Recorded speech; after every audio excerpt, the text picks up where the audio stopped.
Good morning and welcome Unitarian Universalist Church of Sarasota and Lakewood Ranch Unitarian Universalists to this morning's service. We begin with a prelude by Don Brin and this week's printed announcements. When we come back, we will light the chalice, and if you have a chalice at home or just a candle you'd like to light, please have it handy to light along with us. I'll be back shortly.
Again, welcome everyone, and special welcome to anyone visiting or just starting to explore this congregation. Please wander around on our website if you haven't done so already. A click on the banner near the top of the homepage will take you to a visitor center with lots of information and a virtual guest book you can sign to receive our weekly newsletter called Contact. And also, you'll get the Zoom invitations to many of our virtual events. Our facility remains closed, for now, but our opportunities for connection continue to remain high. You will also find a donate button on our homepage where you can deposit your offering in the collection basket for this morning's service. We greatly appreciate your continuing support during this time of physical absence. Our virtual coffee hour begins at 11:30, right after the service. You will need to leave this website and go to the virtual Sunday morning Zoom link that was sent out yesterday. I hope to see you there. I do have a special announcement from the Unitarian Universalist Church of Sarasota Arts Council. The UUCS Arts Council is pleased to present a virtual exhibit by our Artist of the Month, member artist, Lolly Owens. Her exhibit is entitled, When the Spirit Speaks, Art Created After Meditating. Lolly says, as food feeds the body, my paintings intend to feed the spirit. Although our church gallery is still closed, you can see Lolly's work online. You can access her exhibit by clicking on the link in our newsletter, the contact, or you can see it on our church website by going to our church at the top of the homepage and then clicking on the link for the Art Council. Today's service is in recognition of the 51st Annual Earth Day coming this week on April 22nd. It is now celebrated by more than 1 billion people in 192 countries and 20 million Americans. The theme this year is Restore Our Earth. I've compiled several video elements and want to acknowledge some contributors to that. earthday.org website, the Unitarian Universalist Ministry for Earth, the Paul Winter Consort, and the World Wildlife Federation for their contributions. And I want to thank Worship Committee member Mary Lou Keller for her participation in today's service. Please join me, Mary Lou, for the chalice lighting.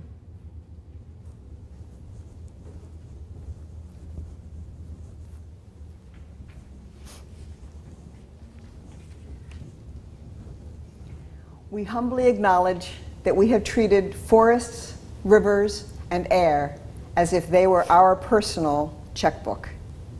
We have gouged the earth to claim its minerals, metals, and fossil fuels, without regard for what would happen to the air, water, and earth by our exploitation. Teach us, guide us, forgive us as we seek to find a peaceful balance with the planet that is, in very truth, our mother. And now we light our chalice in honor and recognition of our seventh principle, respect for the interdependent web of all existence of which we are a part. Thanks, Mary Lou.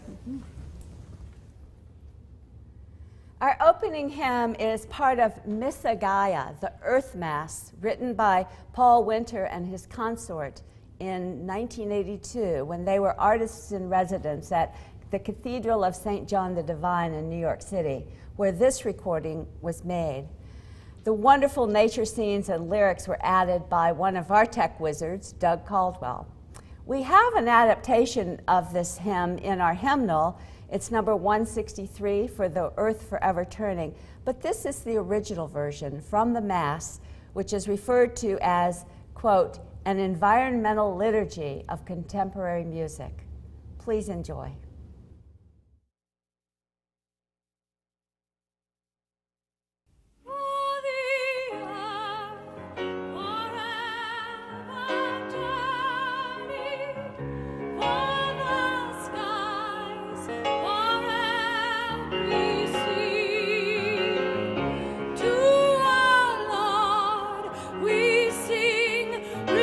Returning home to our blue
This is the time in our service when we take a few moments to center ourselves and become fully present for the service.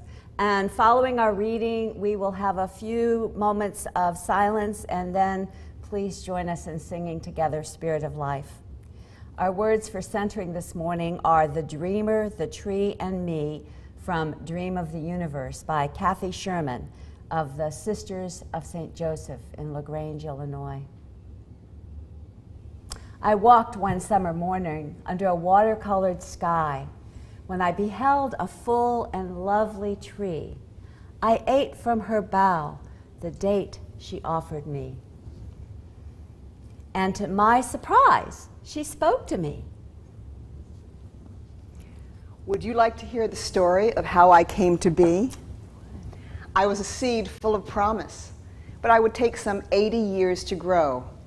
So I needed a dreamer to plant and to risk, a dreamer who believed it could be so. Now the dreamer must have known that it was doubtful that I would bear fruit before the dreamer died. But great love for the dream seed made it worth it anyway. Others after me will know the reason why. Yes, I have always known that we must live by the love of what we may never see. Yes, I have always known that we must live by the love of what we may never see. I listened as I sat in her wisdom and her shade. I sensed that there was more for her to tell. I nestled closer, for our talk had made us friends, and I begged of her, please tell me more, for your story is beginning to echo in my soul. The dreamer gathered me in hand and blessed me, then placed me in the earth where I could grow. Each day I was watered with tears and laughter too, protected when the icy winds would blow.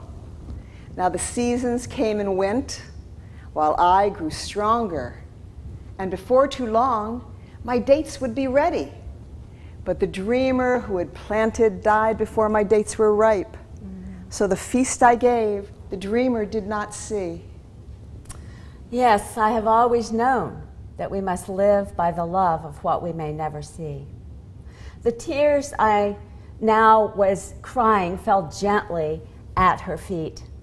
I ate her dates, they fed my hungry soul. She said, you now enjoy the fruit of the dreamer's love for me. And her gift was truth. Now my heart could see that there's a dreamer and a planter and a seed inside of me. So I will plant a seed full of promise. For I believe that dream seeds live to grow, and I will gather all the dreamers who plant and who will risk, and together we will live the truth we know. Yes, I have always known that we must live by the love of what we may never see. Yes, I have always known that we must live by the love of what we must never see. Yes, I have always known that we must live by the love of what we may never see. Please join us in silence.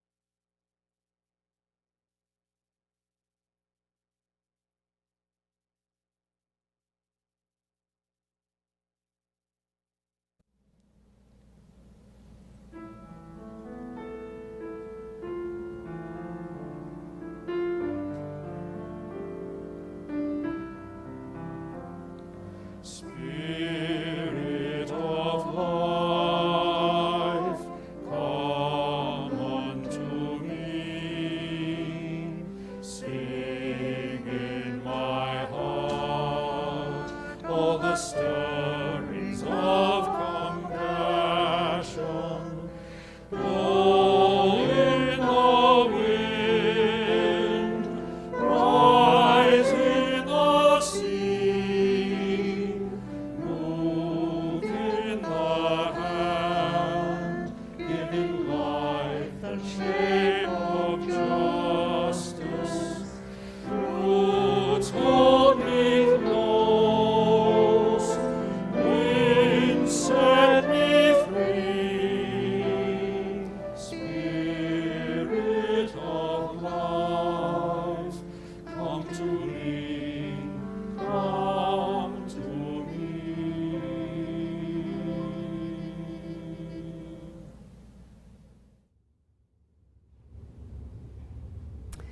So you're going to hear now a musical interlude by Emma's Revolution. It's called Our House is on Fire. And it was performed for the UU Ministry for Earth, who have made it available to our Unitarian Universalist congregations for this Earth Day. And then following the music, we have a message from Greta Thunberg and George Monbiot, made available by the World Wildlife Federation. Please enjoy these elements, and I will be back with you a little later.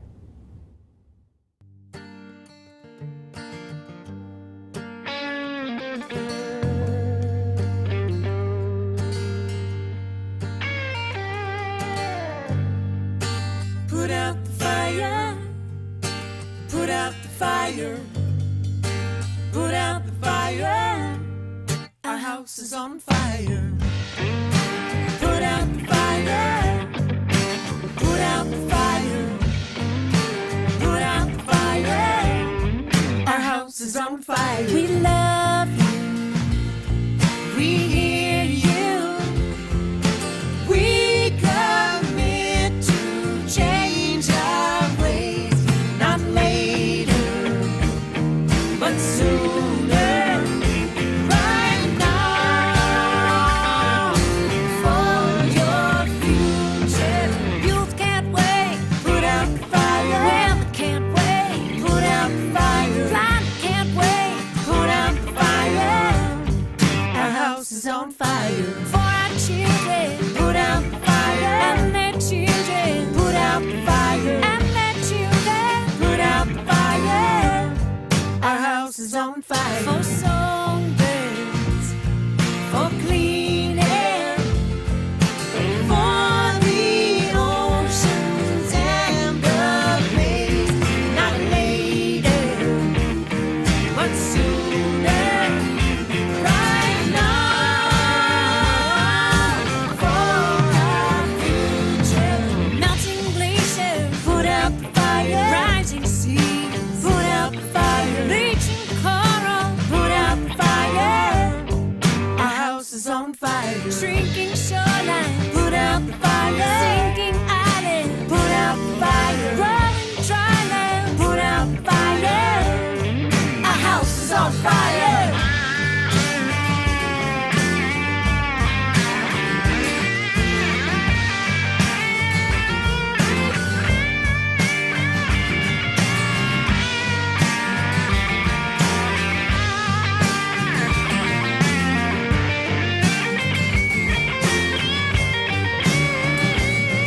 Let bees live, let trees grow, let the snow fall where it may. Not later, but sooner, right now, for the future. Right now, for the future. Right now,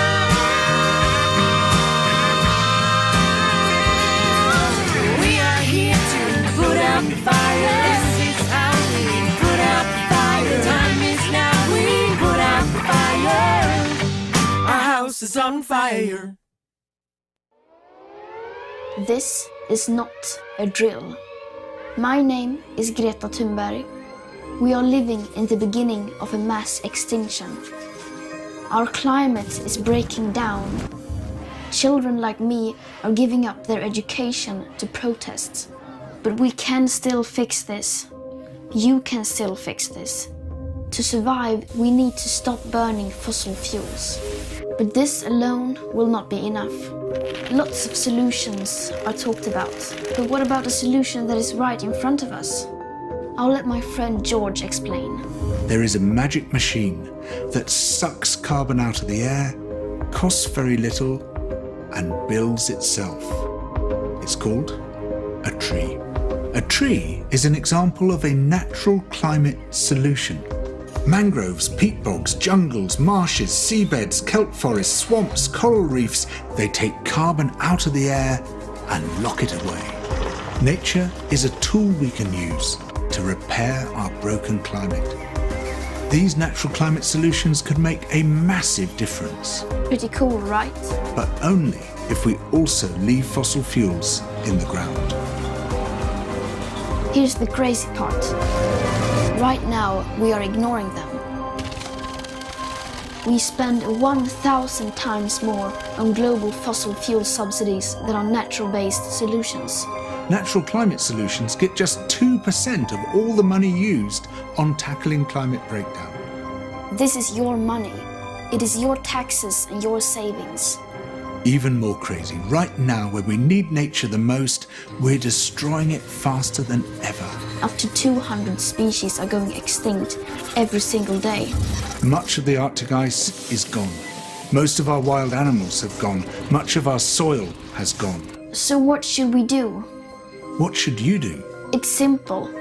We need to protect, restore, and fund. Protect. Tropical forests are being cut down at the rate of 30 football pitches a minute. Where nature is doing something vital, we must protect it. Restore. Much of our planet has been damaged. But nature can regenerate, and we can help ecosystems bounce back. Fund. We need to stop funding things that destroy nature and pay for things that help it. It is that simple. Protect, restore, fund. This can happen everywhere. Many people have already begun using natural climate solutions. We need to do it on a massive scale. You can be part of this. Vote for people who defend nature. Share this video. Talk about this. All around the world, there are amazing movements fighting for nature. Join them.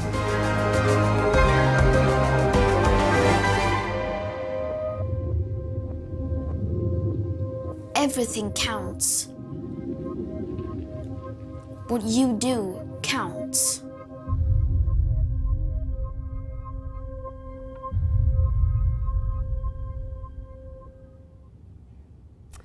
Our house is on fire. We're facing a mass extinction. This is not a drill. We began our service this morning by lighting the chalice in recognition of our seventh principle, Unitarian Universalists' covenant to affirm and promote the interdependent web of all existence of which we are a part. From the Gaia hypothesis put forth by James Lovelock and Lynn Margulis in the 1970s to current scientific research, this basic idea of interdependence has become increasingly accepted as the nature of existence on planet Earth. Interdependence means, in essence, that all organisms and their inorganic surroundings on Earth are closely integrated to form a single and self-regulating complex system, maintaining the conditions for life on the planet. That includes us. We are one of many elements or subsystems that make up this interconnected web of all existence. Indigenous people, earth-centered religions, and many philosophers and poets have always known this. And our Western scientific method is catching up and trying to nail down the details and help us to understand that more fully. Now, I know that the details of how this interconnected system connects and operates are important when we're talking about what to do and how to do it in order to help the Earth maintain conditions for our survival. We do know that the Earth will survive, even if the part of it that is us perishes. But if we are to survive on Earth, we need to contribute positively to developing alternative sources of energy and not creating and dumping pollutants that will make conditions on Earth inhospitable to human life. And we need to understand the consequences of our actions so we don't inadvertently make things worse. This is complex. And we are so fortunate to have many, many scientific minds and entrepreneurial personalities tirelessly devoted to understanding the details and working to bring about changes that continue to make our existence here and the existence of countless other animal and plant species possible. But for me, and maybe for most of you, the details of what and how are interesting, but not necessary for us to know in order to do our part. We don't need to know the details to be motivated to do what we can. And to be honest, the details can rather overwhelm and get me kind of stuck if I dig too deeply into the complexities of climate change and its remedies. It's kind of like going down a rabbit hole. What's really important for me, and maybe for you, is to really embrace the deep truth of interdependence. How would our lives be different if we knew, not just theoretically, not just in our minds, but deep in our hearts, in our bones? What would be different if we truly knew that we are one with all of life? How would a deep understanding of this affect our responses to all the things that the climate scientists and the climate activists are telling us about what needs to happen to keep our species and countless others from extinction? Would we feel any differently about our weekly prayer inviting the Spirit of life to come unto us and to sing in our hearts? Would it affect how we give thanks for the blue-green earth we live upon, the blue-green hills of home? For our spiritual and emotional well-being and our sense of agency and urgency and responsibility, we just need to know, really know, that it is us and we are it. How would that deep knowing, that deep understanding of interdependence change us? For me, I think the biggest changes it would bring about to know that more deeply than I do would be about living by the love of what I may never see. Living by the love of what I may never see.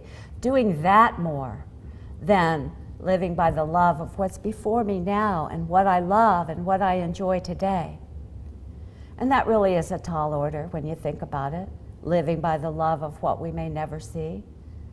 And isn't it really the crux of the problem for us as individuals and for most of humanity, especially those of us living in the wealthy and the privileged nations of the world with so much to enjoy? Those scientific minds and entrepreneurial personalities I mentioned are trying to find solutions that entail little or no sacrifice of our enjoyment. We privileged peoples of the world demand that.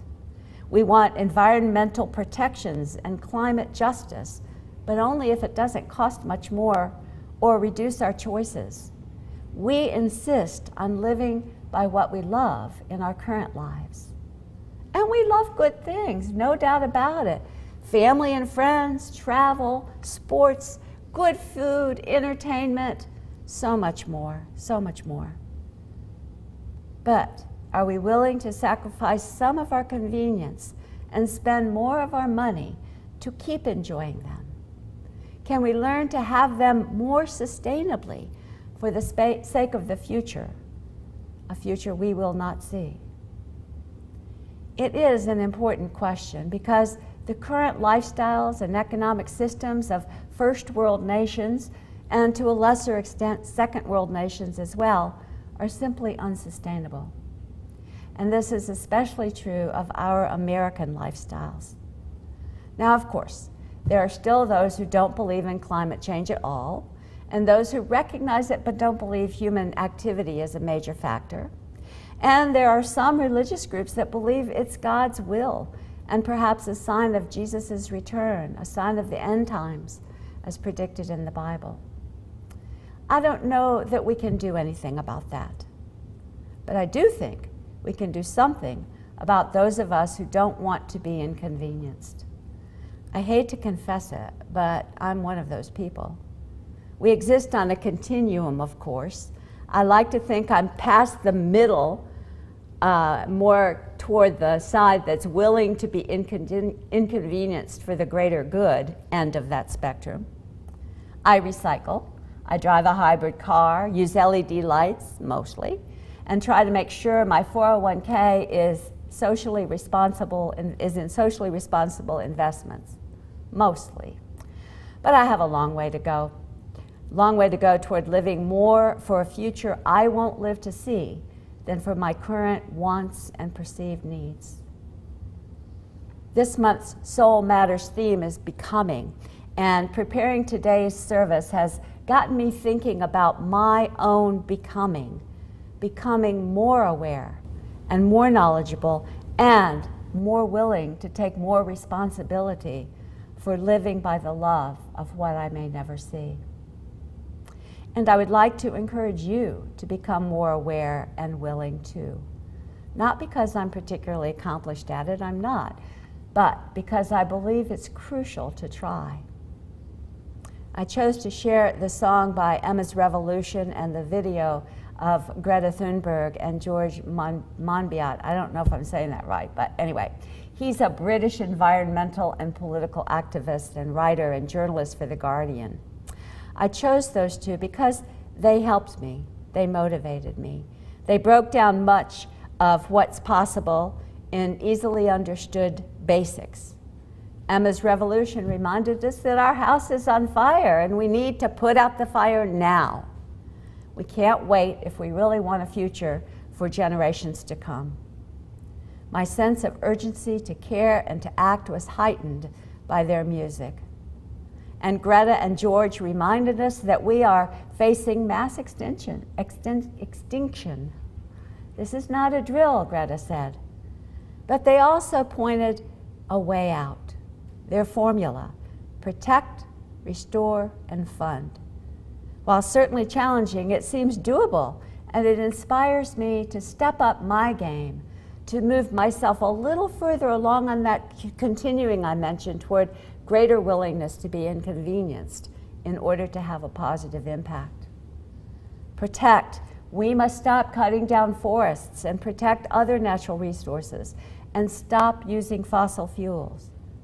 Restore. We know a lot about how to help natural systems come back, and we need to do what we know works. Fund. We must stop funding things that destroy nature, like fossil fuel subsidies, and pay for things that help it. We can help make this happen by voting for people who support our efforts to protect, restore, and fund, and by becoming more aware of and support movements here and around the world that are fighting for nature. It sounds simple, but of course, it isn't easy. Our worldwide capitalist economy is addicted to the profits of unsustainability, and that's not easy to change. And we as individuals may want to do our part, but we're only willing to go so far in accepting change, especially if it entails sacrifice. So what do? Many of us are already doing many things to help. We're able to find more things and do more all the time if we're paying attention and trying to. So today I'm going to tell you, though, about just two things that we can do, just a sampling of a couple of things, and these both have to do with how we eat. I came across an April 6, 2021 article in The Atlantic entitled, "Your Diet is Cooking the Planet," by Annie Lowry. She says that to help save the planet, we need to quit wasting food and eat less meat. Quit wasting food and eat less meat. Did you know that food production accounts for roughly a quarter of the world's greenhouse gas emissions? A quarter! I knew that it has an impact, but I didn't realize it was that big. Changing the food system is a highly complex, politically charged, long-term project. It will require new corporate practices and new laws and regulations at the national and international levels. That's a lot to think about, and we may or may not want to get involved in advocating for those kinds of changes. There's so much to be concerned about in the world, we have to pick our battles. But the article says that our individual behaviors as consumers matter way more than we might think they do. Our diet, it says, is likely one of our biggest sources of climate emissions as individuals. Think of that. Our diet is likely one of our biggest sources of climate emissions as individuals. The author writes, experts on land use, climate change, and sustainable agriculture told me that two habits tower above all others in terms of environmental impact. To help save the planet, quit wasting food and eat less meat. Americans waste a lot of food, nearly 1/3 of it, in fact. More than 130 billion pounds a year, worth roughly $160 billion. We throw away, here in America, we throw away enough food to close our own meal cap 8 times over. Wow. Food is the single biggest component of our country's landfills, and the average American sends more than 200 pounds of food there every year, more than 1,250 calories per person per day, or more than 140 trillion calories a year get tossed in the garbage. Wow, those are amazing statistics. I'm pretty sure I don't throw away 1,250 calories worth a day, but I do waste more than I'm proud to admit. The article continues, households, not restaurants or schools or corporate cafeterias, are the dominant wasters. The problem is worse in the United States than in most other countries, and it has worsened over time. When you toss a spoiled chicken breast or moldy tomato into the trash, you're wasting a greenhouse gas intensive product. You're also sending it to a landfill where it will emit methane. Addressing food waste would be low-hanging fruit. The country could save money, emit less carbon into the atmosphere, alleviate the burden on landfills, reduce the number of animals subjected to life on a factory farm, and address its hunger crisis just by eating all the food that it makes. Now, as an aside here, when I read this part, my standard excuse for throwing away food rang into my head. It's just as much garbage if I eat it when I don't need it as it is in the garbage can. I used to struggle with maintaining my weight, and learning not to clean my plate was an important part of my getting control of that. It has been so firmly drilled into my head at home and in school as I was growing up, and yours too probably. Clean your plate. Children are starving in China. Don't waste food. And there's certainly truth to that on both sides of this. Food is a precious resource that we shouldn't waste. And it's garbage if I eat it when I've had enough and it ends up as fat on my hips. Those things are both true. But what if I became more vigilant in not buying more than I'm going to eat in the first place? I could certainly plan better and not have so much food to waste. Maybe we both could. Back to the article. Households consuming more of what they buy and thus buying less would have a major effect on the whole food system. Food suppliers would produce less to meet the country's most efficient demand. Supermarkets would stock less food. Fewer trucks would need to run from plant to store. Fewer refrigerators would be needed in stores and industrial facilities to keep groceries cold. Fewer cows would fill up feedlots. Fewer acres of corn and soy would be grown to feed them. That's all true, and I am inspired. I pledge to plan better and pay more attention to what I buy so I have less waste. And then Annie Lowry, the author, gets to the part about eating less meat. She says, the main mooing offender is beef. Cattle are responsible for roughly 2/3 of the livestock sector's greenhouse gas emissions, while beef and dairy products are responsible for about 1/10 of global emissions overall. Gram for gram, beef produces roughly 8 times more greenhouse gas emissions than farmed fish, or poultry, 12 times more than eggs, 25 times more than tofu, and even more compared with pulses, nuts, root vegetables, bananas, potatoes, bread, or maize.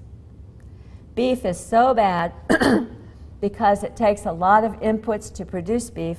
As an output, about 20 kilograms of corn and soy protein to produce 1 kilogram of beef. And cows produce methane, a more potent greenhouse gas than carbon dioxide. The article says that if all Americans became vegans, we would be nearly halfway to meeting the U.S. Paris Agreement targets. That's pretty amazing. Halfway if we all became vegans. But they also acknowledge in this article, and I acknowledge as well, that the all or nothing way of presenting this is counterproductive. There is plenty of room for improvement between the average American diet and complete veganism.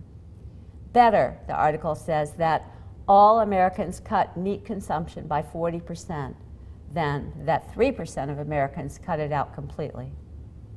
Experts encourage taking small, meaningful steps to reduce your meat consumption and trying to find some joy in doing it. Have meatless Mondays, learn to cook dishes that are plant-heavy, opt for dishes where meat plays a supporting role rather than the leading role, and other such benefits. There are benefits, other benefits to eating less meat, in that diets that are good for the planet tend to be good for people too. The article says research has shown that foods associated with good health generally have low environmental impacts, indicating that the same dietary transition that would lower incidences of non-communicable diseases would also help meet environmental sustainability targets. Now, I'm not a vegan and not even a vegetarian, but I've cut way back on beef and other animal products. I eat fish more often, and I've made vegetables and grains the larger portion of my meals. And I can do more.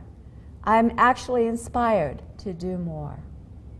There are many more things we can do to improve our personal impact on the planet, but we only have so much time, and we're running out of time, and there are lots of places on the internet for you to get all kinds of information on things that you can do. So as our time this morning comes to an end, I want to say how hopeful it makes me feel to know that we as a nation have rejoined much of the rest of the world in acknowledging climate change. I'm relieved that we're recommitting to doing our part. Our intended withdrawal from the Paris Agreement has been reversed. I'm very pleased with that. We're getting back into right relations with the United Nations. President Biden is hosting 40 world leaders in a virtual leaders summit on climate this week in preparation for the United Nations Climate Change Conference that's coming up in November. I'm grateful that the Environmental Protection Agency is back in the business of protecting the environment, or at least trying to. Things like this help me to remain hopeful. Hope is so important because without it, we have no reason to care or do anything to help. It is, of course, possible that nothing we do will matter, that humanity is doomed to extinction, like the Titanic was doomed to sinking. In that case, like the Titanic band, we might as well keep playing our music until the end. But it is equally possible that we can reduce our negative impact on the climate enough to avoid that outcome. Science seems to be telling us we can, if we cooperate and are willing to make significant changes in almost every part of our lives. That's a big if.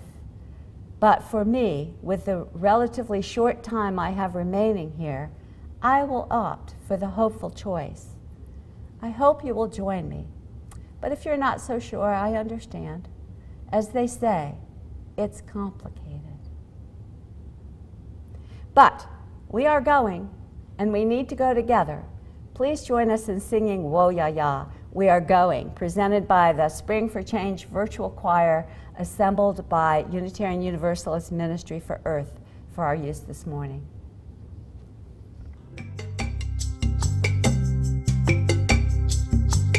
We are going.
Our closing words are from Stephen Schick, called Born of Urgency. A bristlecone pine crawls out of a seed buried in rocks above the tree line.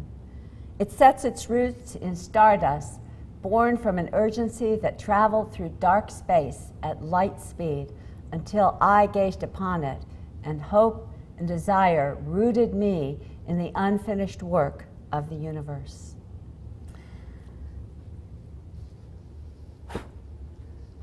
We extinguish this flame, and as we continue to live by the love of what we may never see, may we indeed be rooted in the unfinished work of the universe, now and always. Amen.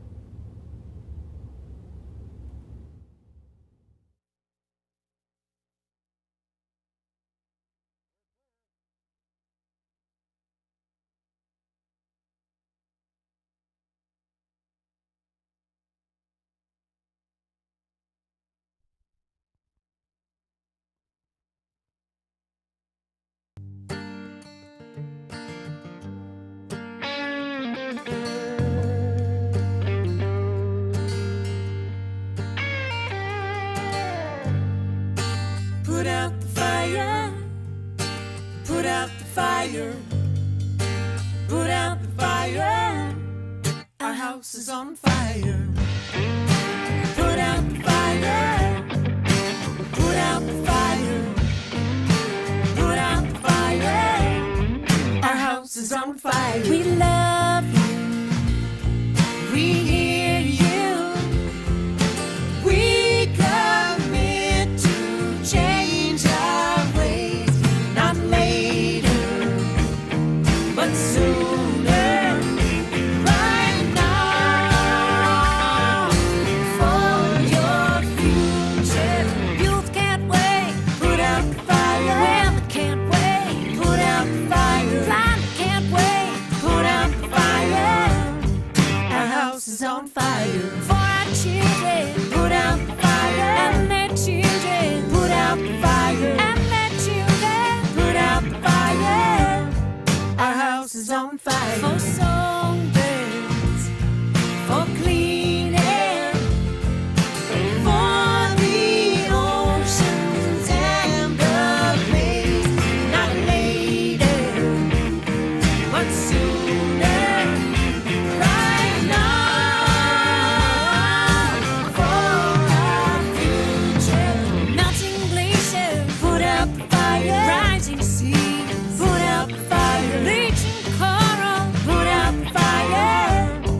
Our house is on fire. Shrinking shoreline, put out the fire. Sinking island, put out the fire. Growing dry land, put out the fire. Our house is on fire.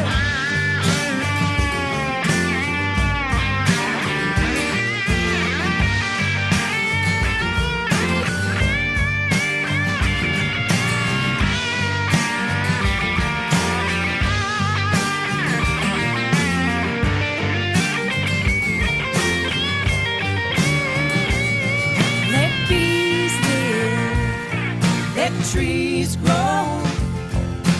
Let the snow fall where it may. Not later, but sooner, right now, for the future. Right now, for the future. Right now,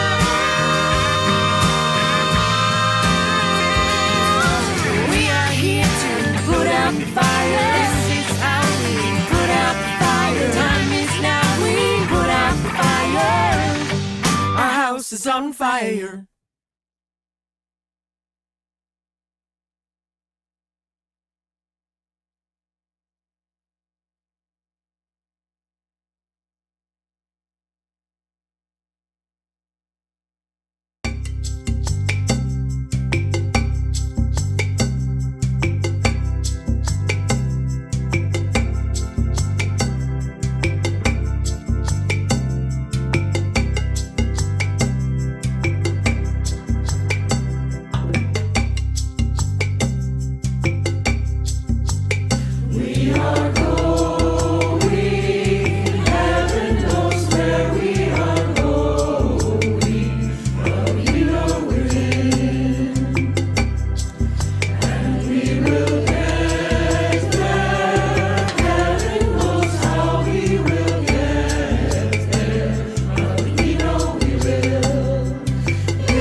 This is not a drill.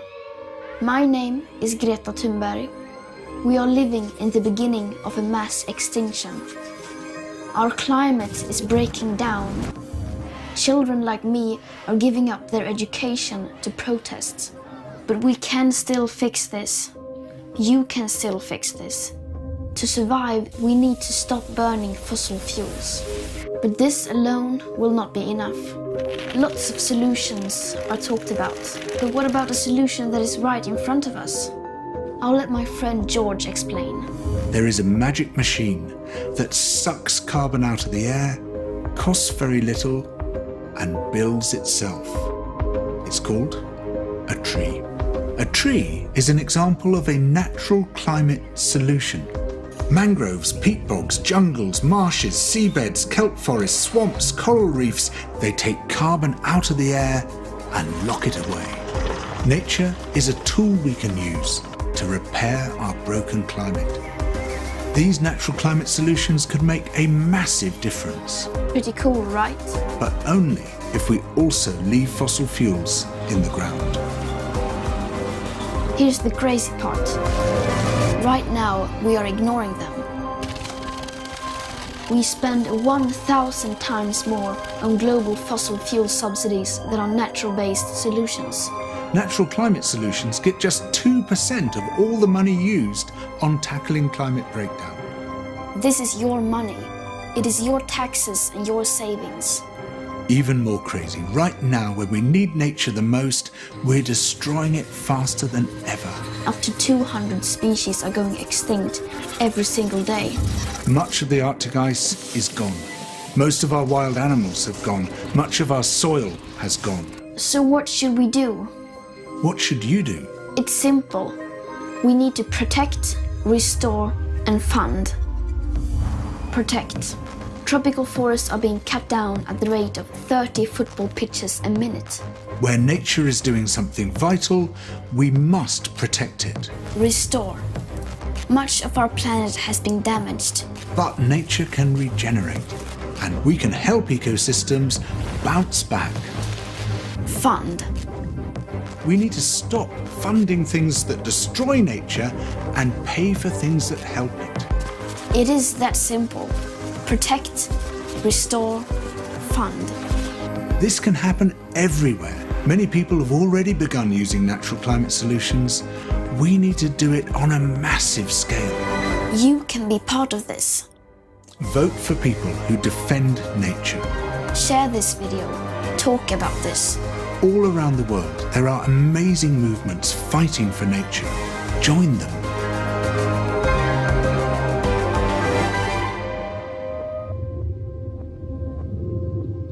Everything counts.